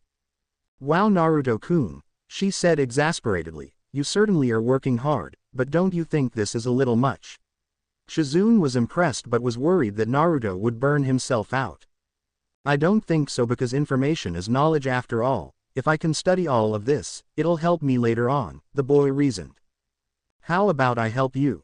Shizune offered. From what I see, there are several books that contain the same information. If you copy everything down from every book, you'll be stuck in here all week. Aren't you really busy with Ba-chan? I don't think you have time to help me, Naruto wondered. Shizune shook her head. Tsunade-sama kicked me out of her office earlier. She said that she needed some peace and quiet. But we both know that she just wants to drink the sake under her desk. The black-haired female explained. They shared a laugh but was quickly shushed by the other people in the library. He accepted Shizune's offer to help. Just like she said, the older sister gathered all the books that were similar to each other while Naruto continued copying his chakra control book. Eventually Shizune had a pile of books on her side while Naruto had only a few. The medic nin returned the books to their proper places and came back to her little brother. On the table was the chakra control book Naruto had just finished copying, a scroll with information on the 5 elements, Jiraiya's Fuinjutsu level 4, making your own seals, the bingo book, and a book on the history of Uzushiogakure. Naruto-kun, these books and scrolls are all very different from each other. Why do they interest you? Shizune asked since curiosity was getting to her. Yugao-ne told me that chakra control benefits all shinobi. She said that since I have such a large amount of chakra, it doesn't affect me as much. I wanted to work on it anyway as I don't want to waste chakra by putting too much into a single jutsu. Also in this book, the first 2 chakra control exercises are tree walking and water walking. That's so cool. I can't wait to walk on water. Naruto exclaimed, his excitement causing him to receive another shush from everyone. I took the element scroll because I recently saw Sasuke used a fire jutsu and I was curious if I was able to do that as well, the blonde said as he held up the respective scroll. Shizune took a seat next to him, deciding to advise Naruto. I'll explain it to you then. Chakra has elemental properties to them. The 5 elements are fire, wind, water, earth, and lightning. Everyone has an elemental affinity within them, Shizune explained as she scanned the library for something. She left a confused Naruto and returned shortly with a piece of paper. This is paper made from a tree that grows from chakra. It determines what elemental affinity you have when you apply chakra to it. The way to determine the affinity is based on how the paper reacts. The paper will burn if it's fire, split in half if it's wind, wrinkle if it's lightning, crumble if it's earth, or get soggy if it's water, Shizune explained before handing the paper over to Naruto. The boy poured chakra into the paper as instructed. The paper split in half right down the middle and both halves became soggy. Does that mean I have two affinities? Naruto asked Shizune. She was surprised that he possessed two elemental natures. Most people tended to only have a single affinity. They only gained a second after training rigorously for years. You're correct, Naruto-kun. It's quite impressive that you have two affinities, Shizune praised the blonde. Does that mean I can only use wind or water jutsus? Naruto inquired. If that was the case, he would be disappointed since it would be awesome to use all five. Having an affinity for an element simply means that you're able to use those elements easier than the others. You can still learn the others but it'll be more difficult to use them, Shizune said after she saw his frown. Does anybody use all five of the elements? Naruto asked, he wanting to ask advice from that person, if they existed. Shizune lightly giggled at him. Yes, somebody very close to you uses all five, she answered. Shizune saw that Naruto's face had turned into one of frustration as he thought of the person. It's Sandaime Hokage-sama, the black-haired woman told him. Naruto's face morphed into one of admiration. I am going to go find Gigi, he blurted out. Before Naruto could run off, he was halted when Shizune grasped his shoulder. You can go later, Naruto-kun. I still want you to explain these other books to me. I am curious and it's the least you can do since I helped you. The Mednin persuaded. The older woman had an idea what they were for but wanted to talk to Naruto since she rarely saw him. Naruto nodded and picked up Jiraiya's book. I am learning Fuinjutsu and I am currently on level 3. The reason why I picked up this art is because it was one thing the Uzumaki clan was famous for. The blonde explained. Shizune was amazed that Naruto was able to comprehend such a complex art. Although it was immensely useful, Fuinjutsu was a dying art as not many could understand it. The bingo book is useful since it lists dangerous shinobi. You'll never know when you'll encounter an enemy shinobi when you're out on a mission. If I do somehow encounter one, I'll know their weaknesses and strengths. I might never need this information but it's better to be safe than sorry, Naruto said to Shizune. The boy continued as he picked up the history book. I want to learn more about my clan. This isn't going to make me a stronger shinobi but I want to learn anything that could help me identify future Uzumaki, if there are any left, Naruto said the last part quietly. Shizune noticed Naruto's sad expression and decided to change the topic. Well, Naruto-kun, how about I go with you to visit Hokage-sama? She suggested to the blonde. Sure, Shizune-nisan, I don't mind if you come, Naruto replied. It took 20 minutes for Naruto to finish copying the rest. Afterwards he and Shizune headed to the Hokage's office. When they arrived at the door, they were ushered in by the secretary. Oh, what can I do for the two of you? Hiruzen asked as he was glad for the distraction. Gigi, Shizune-nichan told me that you can use all five elements, Naruto replied. The Hokage gave the boy a grandfatherly smile. Yes, I can use all five elements, why do you ask? The Sandaime inquired. Naruto told the Hokage the same story he had told to Shizune and how he had two affinities, so I was wondering how you trained to use all five elements, Naruto finished. Hiruzen leaned back into his chair in thought. Naruto-kun, learning all five elements is extremely difficult due to the fact that elements that aren't your affinity requires more chakra to use. I honestly don't believe you'll have a problem with this, however. The only thing you can do is practice. Lots of practice, the old man said before he searched for a scroll in his desk. Finally locating it, he tossed the scroll to Naruto. That scroll contains the training method I used to fully master all the chakra natures along with AE rank jutsu of each element. If you master an element, it becomes easier to control while also being more powerful. However, it takes years for one to master an element even if it's their affinity. There are 3 levels in total for each element, each level being more difficult than the last. Think of it as a graduation present. I wish you the best of luck in your endeavor, Hiruzen remarked. He chuckled when he saw Naruto's face. Naruto was in pure disbelief that there was so much to learn regarding jutsus. The blonde believed that he would need to start now to have a chance to become Hokage like his grandfather and father. Thank you, Gigi. I am going to work hard and one day I'll take your job, Datbeo, Naruto proclaimed. I can't wait for that day to happen, Naruto-kun, Hiruzen replied as he honestly believed that Naruto had what it takes to become Hokage. Well, I am going to work on my chakra control first before I start with my chakra nature, Naruto said as he mentally began planning his schedule. Naruto and Shizune left the room and the blonde was about to storm off to train when he was called back by his older sister. Naruto-kun, where are you going? You're supposed to be a gentleman and take me home, were you not taught manners? Shizune teased him when she suddenly remembered that Naruto didn't have parents. Naruto-kun, I am sorry, I didn't mean.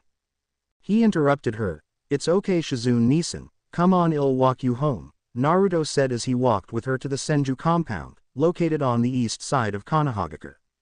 When they arrived, they saw a little boy with a long scarf arguing with Tsunade in front of the compound. Shut up old hag, it's your fault I failed to defeat Ji-chan the other day, the boy with the scarf barked out. Tsunade lifted him by said scarf and stared straight into eyes. Listen brat, you tripped over your stupid long scarf. I had nothing to do with it, I swear kids these days have no respect for their elders, Tsunade said in annoyance. Tsunade-sama, you can't hurt the poor little boy, Shizune said as she ran over and tried to run damage control. Naruto walked over to the group as well. Ba-chan, you should be the mature one here, just let the kid go, the blonde boy sighed at his godmother. But Naru-chan, Tsunade whimpered at the one being scolded. She reluctantly released the kid and the kid ran to hide behind Naruto. Ha! I found your weakness you old hag, the little boy said, sticking his tongue out. Kid, I don't know who you are but you shouldn't mess with my Ba-chan, she's my family and I would do anything to protect her, not that she needs it, Naruto chuckled lightly. Tsunade regained her smile. My name's Sarutobi Konohamaru and I am the grandson of the Sandame, Konohamaru shouted. Naruto gave him a devilish grin and pointed to Tsunade.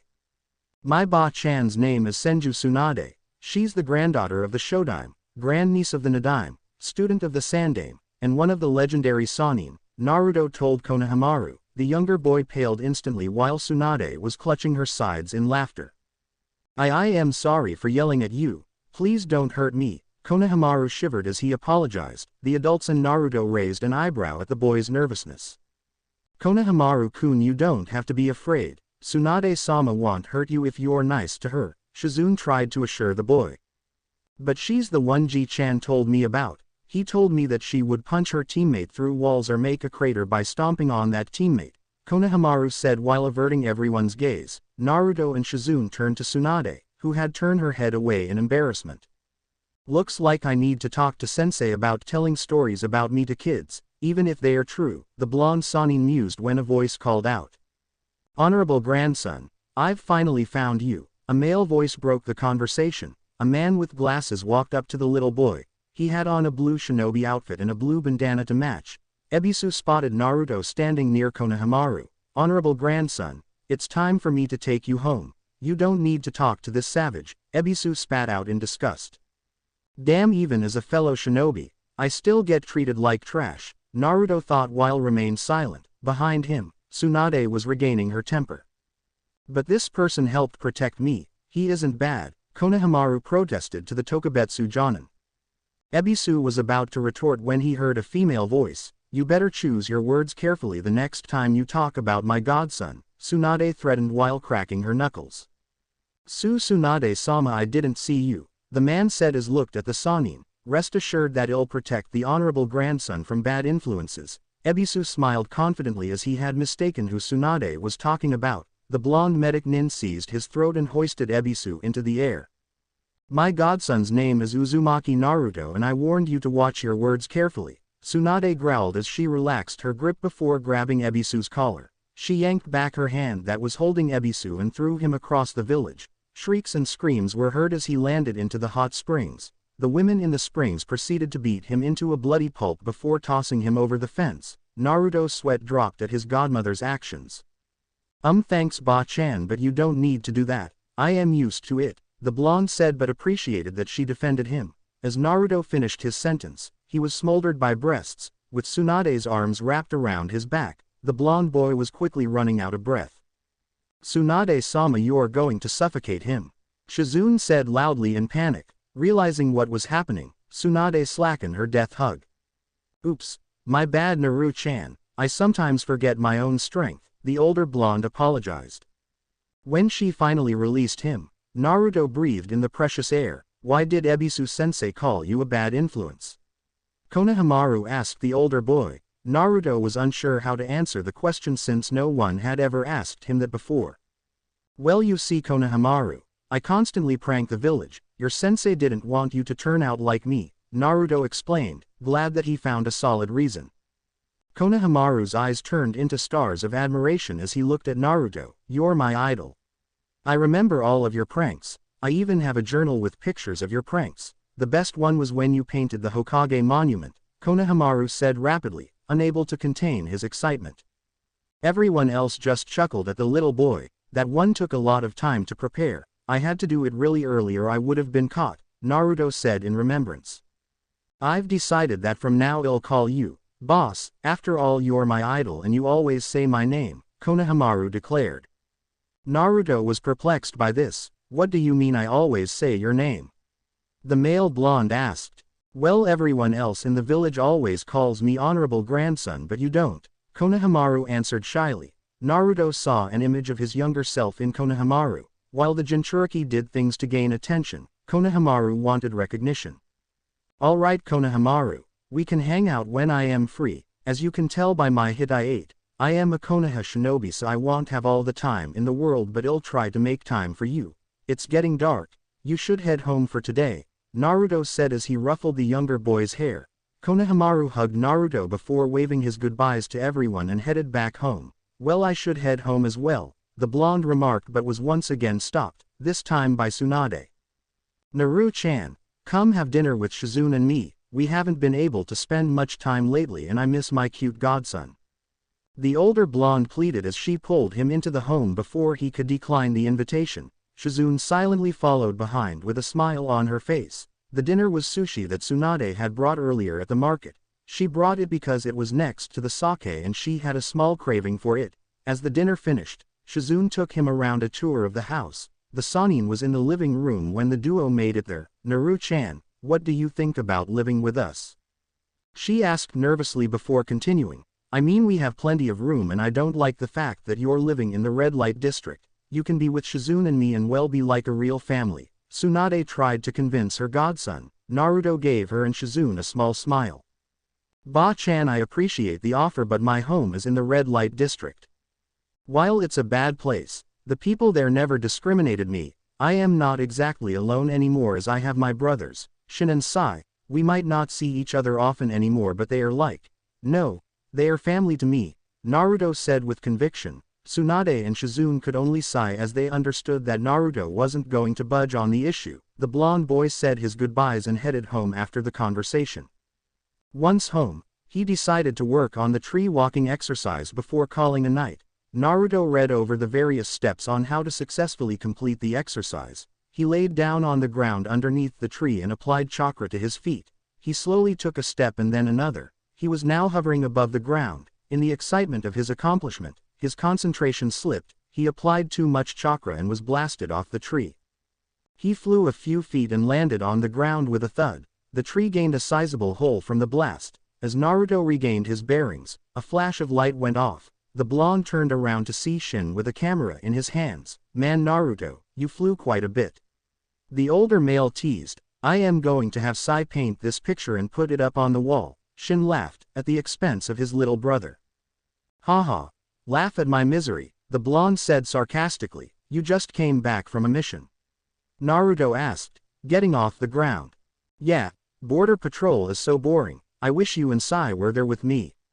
Shin complained. Anyway, I need a shower, so I'll talk to you later. Shin went into his sensei apartment and left Naruto alone. The Jinchuriki went back to tree climbing and practiced until he got up to the first branch.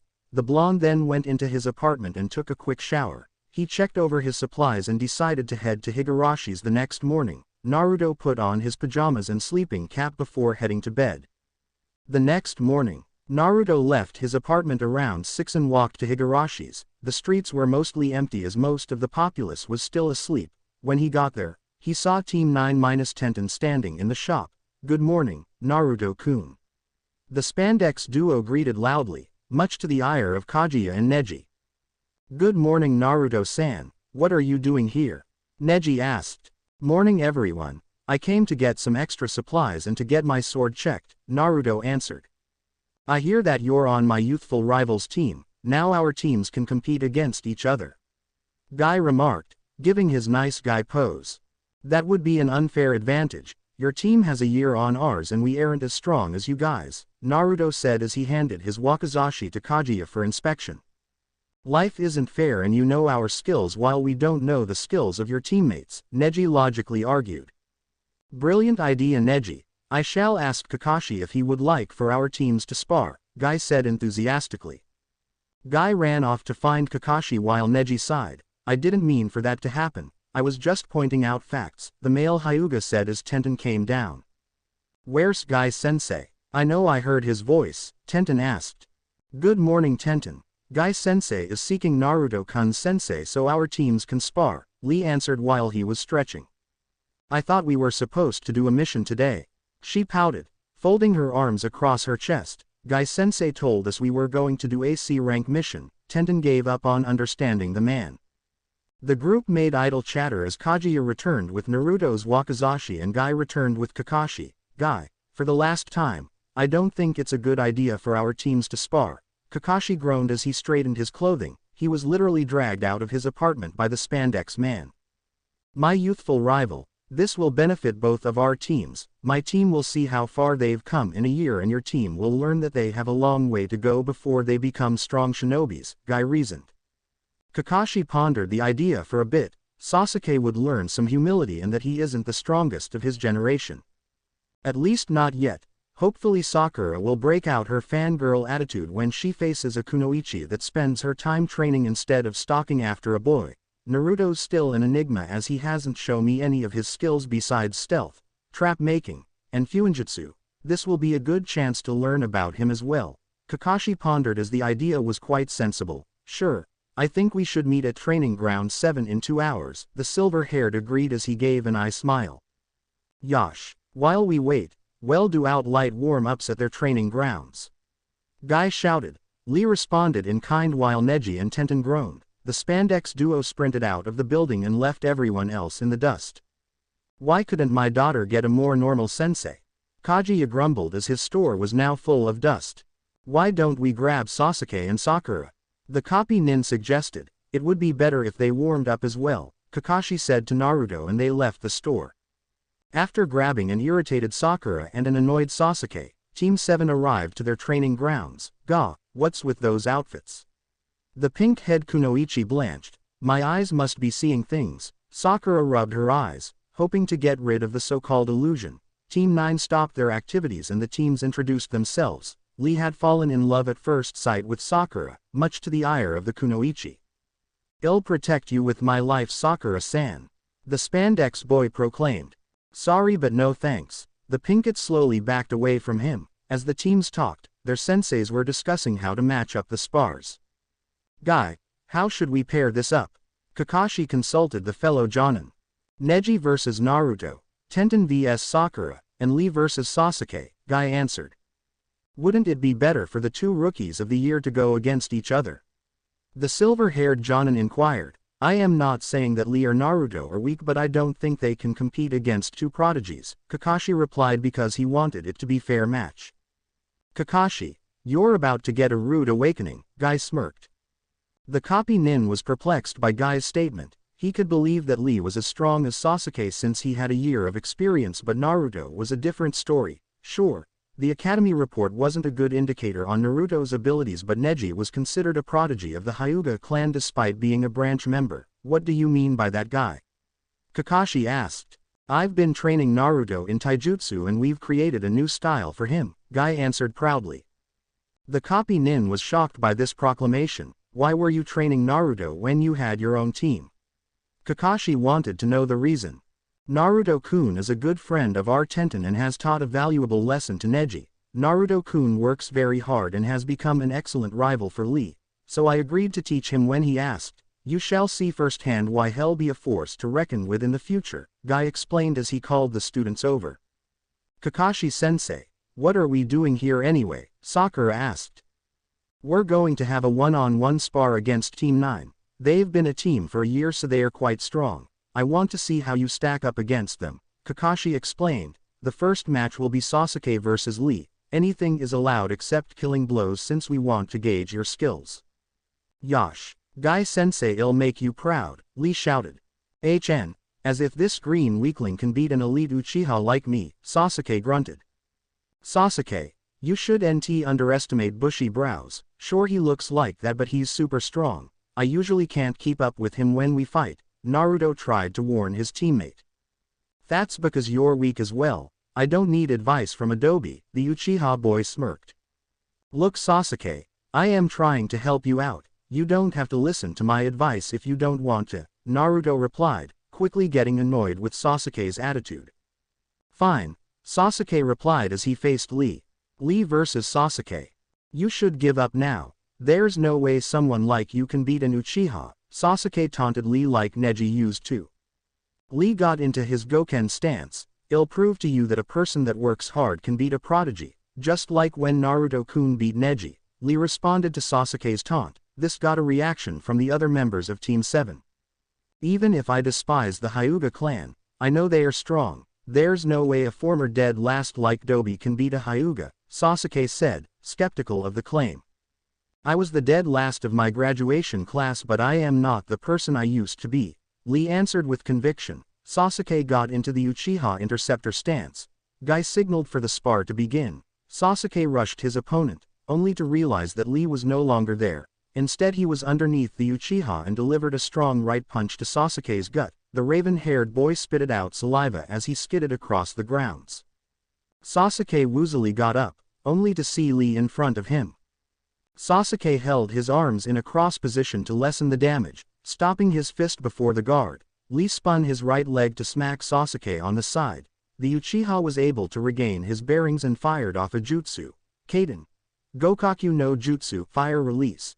Great fireball technique. The giant fireball was about to engulf Lee when he jumped in the air. Sasuke jumped up to intercept him in midair but received a face full of feet as Lee kicked him. Sasuke smacked into the ground. Wincing from the pain, Lee was about to follow through with a punch before Kakashi stopped his fist. Winner Lee.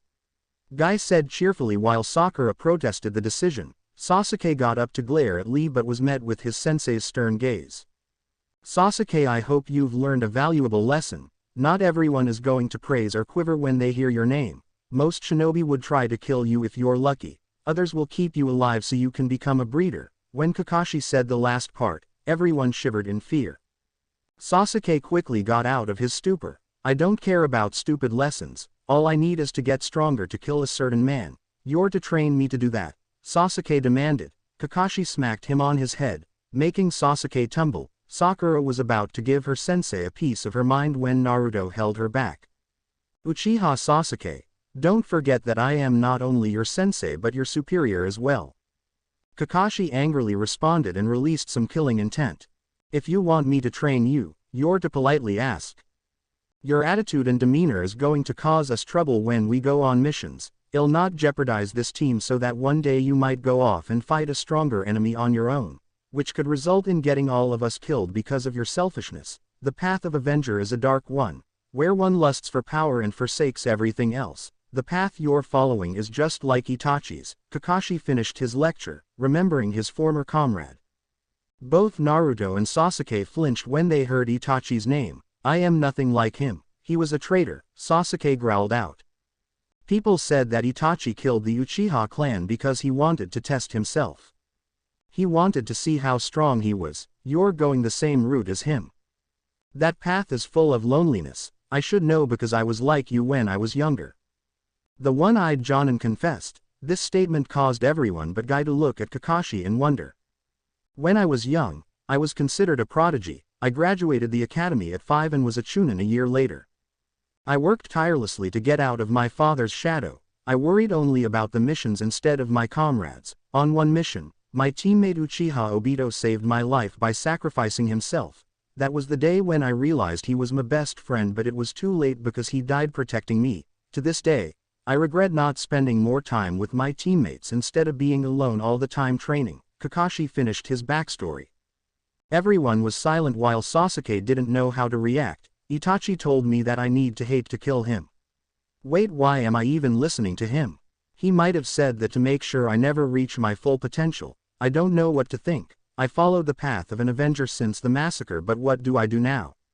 Sasuke mused as his thoughts were scrambling in his head. Kakashi saw this and was glad that he was making the Uchiha doubt his ways. Sasuke listlessly walked towards his team and sat on the ground. Sakura wanted to say something but she was grabbed by Naruto, who was shaking his head. Guy congratulated Lee on his victory but told him not to be overconfident since Sasuke only just got out of the academy. Okay, now let's move on. Sakura and Tenten, please come forward, Kakashi announced. Sakura vs Tenten. I can't wait to fight a fellow Kunoichi of the year. I hope you don't disappoint my expectations, Sakura-san. Tenten made idle chat. I'll beat you and Sasuke-kun will see how strong I am, Sakura yelled. Sasuke didn't show any reaction and silently watched the spar. Don't tell me you're a fangirl. The brunette groaned. Fangirls bring shame to the Kunoichi name. Looks like I'll have to beat it out of you. Tenten brought out two kunai. Sakura. Tenten has deadly accuracy, so make sure you deflect them instead of dodging, Naruto advised before his best female friend intervened. Shut up, Naruto. Whose side are you on? Tenten barked to her best friend. I am on my teammate's side, of course, Naruto stated the obvious. The senseis chuckled at the conversation. Okay, enough chatter. Are you two ready? Kakashi asked. Both girls nodded their heads. Kakashi dropped his raised hand and kunai flew into the air. Tenten threw her kunai at Sakura, who deflected them with her own Bunshin no Jutsu. 3 Sakuras appeared and rushed towards Tenten. The Bun girl smirked at the jutsu. Let me tell you something useful. Bunshins don't have shadows, Tenten commented as she fired several shurikens at the real Sakura. The pink-haired girl grunted in pain as 2 shurikens stuck her legs, making her collapse to the ground. She used her hands to catch her fall only to be met by Tenten's knee to her chin. Sakura's vision faltered as she collapsed on the ground. I hit you on the chin to make you slightly dazed. You should start training seriously if you want that Uchiha's attention. I think he only likes strong Kunoichi and you're certainly not one. Tenten didn't know what she said was true, but it should serve as a good motivator. You should also stop dieting. We're Kunoichi and we need energy to perform our tasks. You don't have to worry about losing your figure, Tenten finished as she walked to her team. Kakashi was peeved that he lost his chance since he wanted to be the one to advise Sakura but decided that a fellow Kunoichi's words had more of an impact. He glanced at Sakura's eyes and saw they now possessed a small fire within. Sakura, well, talk after the last spar, Kakashi told his student as he picked her up and laid her near Sasuke. In the meantime, you two should watch Naruto and maybe your opinion of him as a former dead last will change, Kakashi suggested to the two as he also watched the match closely. Neji vs Naruto. It has been a while since we last spar seriously, Naruto-san. I propose we only use taijutsu since I want to see how far you've come. Neji got into his Juken stance while Naruto got into his Sufudo Sabama stance. Naruto's stance was similar to Neji's except his arms were lax at his sides. Alright Neji, let's try not to kill each other, Naruto joked even though their blows could be fatal to each other. Guy raised his hand and the air was tense as everyone looked on. Guy's hand dropped down. Both boys stood still, waiting for the other to move first. Neji initiated the attack by trying to strike Naruto in the chest with his right arm. Naruto parried the strike and countered, only for Neji to target Naruto's attacking arm with his left. The blonde, with a flick of the wrist, changed his course and attacked Neji's left elbow. Neji's elbow was shocked momentarily, causing his arm to limp before he could hit Naruto's tenketsu. Naruto used his free hand to press the attack when Neji's right hand struck him twice in the side. The blonde jumped away to avoid several more strikes to his tenketsu. Neji pursued and didn't give Naruto time to breath. Naruto ducked under the attack and delivered a blow to Neji's knee. The Hyuga male's leg buckled and saw that the Jinchuriki was about to give an open palm to his shoulder. Neji met the attack head-on with his own open palm. Naruto was outclassed in power and his palm was forced back. Naruto spun and swung his foot so that his heel would impact Neji's temple. Neji seized the opening and disabled Naruto's leg and in a quick motion, did the same to Naruto's arms. With only one working leg, Naruto found that he was unable to remain standing. I yield, Naruto said as he was caught by Neji before he fell. Not bad, Naruto-san, but you're not strong enough to challenge me yet, Neji said with a small smile. Everyone was speechless at the fight between the two. Sasuke remembered that Naruto had used that style when going against Mizuki. the teacher was disabled in a couple of moves but Naruto was clearly outclassed by the Hyuga. Sakura was shocked that the blonde was able to display such prowess against last year's Rookie of the Year. He was near the bottom in the class but he lasted longer than Sasuke and she did in their spars. Kakashi was pleasantly surprised with his student. Most would be stupid to fight a Hyuga in close quarters and rightly so. But Naruto was able to dodge and attack Neji even if it was only momentarily. Naruto's style seems similar to the Juken except that it targets pressure points. It still has some flaws but I am unable to help. It'll be best to rely on Guy. Kakashi thought while he began planning several exercises for his team to do. Guy laughed proudly as his students defeated his rivals even if it was under unfair circumstances. Team 9 left the training ground to retrieve a mission and said their goodbyes. Kakashi turned to his battered students and gave a stern look. As you can now see, you're not the strongest genin and people can easily defeat you. Sasuke, you were overconfident in your abilities again and underestimated your opponent. You should never judge a shinobi by their appearance because it'll one day cost you. The silver-haired Jonin lectured. Sasuke looked down. Either in shame or anger, over Kakashi's words, no one was able to tell. Sakura, of the three, you have the most to improve on. Thanks to your constant dieting, your body lacks the energy that it requires. You seem to possess great intelligence but you aren't applying it on the field. I hope you didn't expect one of us to rescue you, if you were in trouble during a mission. You have to be able to stand on your 2 feet. Sakura was crestfallen at the bashing she received from her sensei. Naruto, I know that you've trained with Neji and that this was only a spar. Still, you should have engaged him in a taijutsu battle. You were coaxed into fighting his area of expertise and was defeated.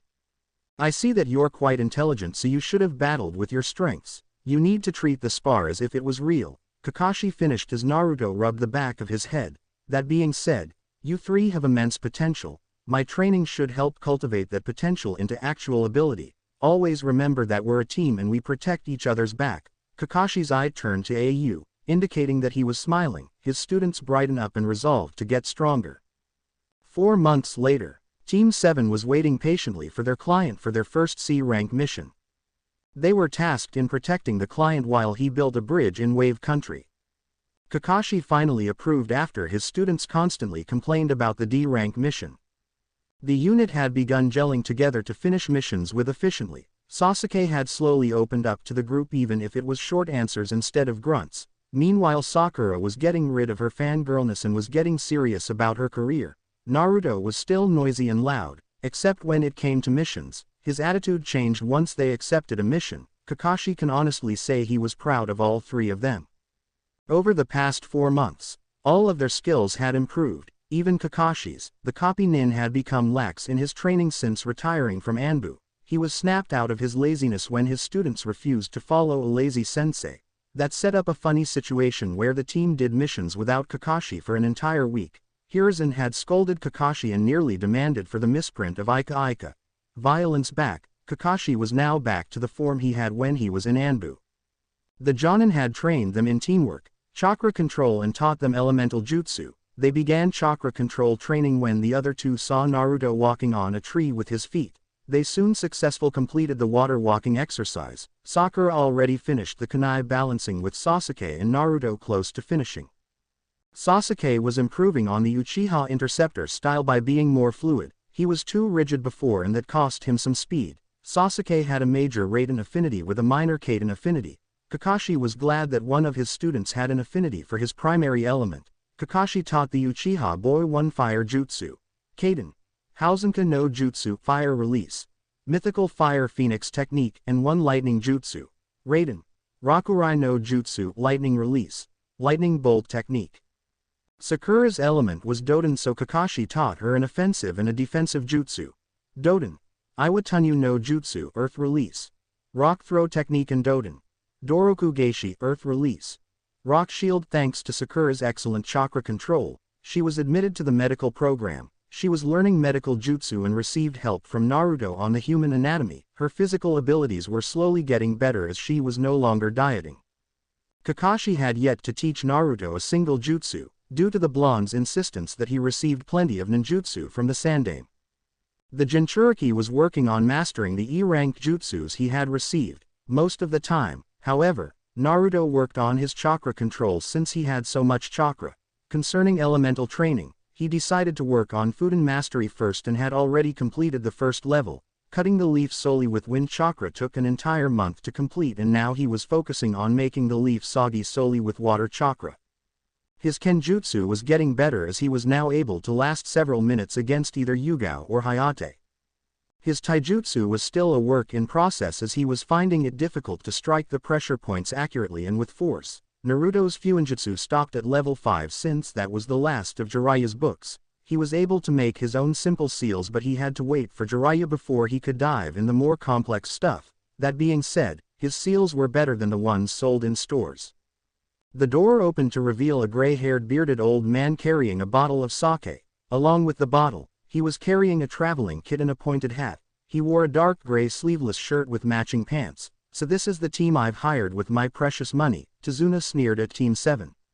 "I assure you that my team can handle any bandits we may come across on the way back to Wave," Kakashi assured the client as he turned to his team. "You guys pack enough for a 2 weeks journey and meet us at the gate in 10 minutes, the Jonin ordered. The trio left to get their additional supplies while Kakashi escorted Tazuna to the main gates.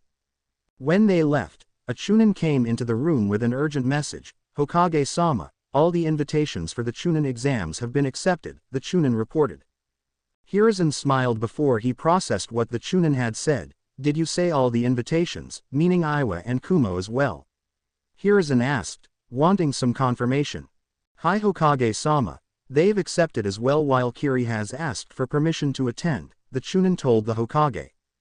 "Anbu, call the council immediately and tell them that the matter is of utmost importance. I expect them to be in the meeting room in 5 minutes or there will be punishments." Hiruzen ordered the Anbu, who immediately left to gather the council members. The Chunin was quickly dismissed while Hiruzen left his office. The upcoming Chunin exams might possibly be the first time one ever to have the 5 great shinobi nations participating.